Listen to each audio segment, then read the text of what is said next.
puta priče. Imaš šansu.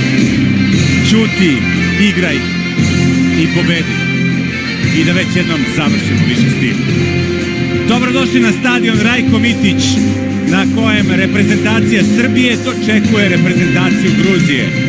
Ovo je utakmica poslednjeg kola kvalifikacione grupe D za svetsko prvenstvo u fudbalu 2018. Za prvo veliko takmičenje na koje Srbija pokušava da se plasira posle 8 godina.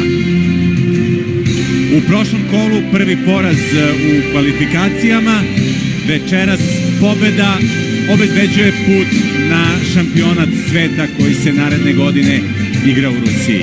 Protivnik Gruzija, tim koji je bez pobede u ovoj kvalifikacionoj grupi, ali i tim koji niko 2 godine nije dobio 2 puta u kvalifikacijama.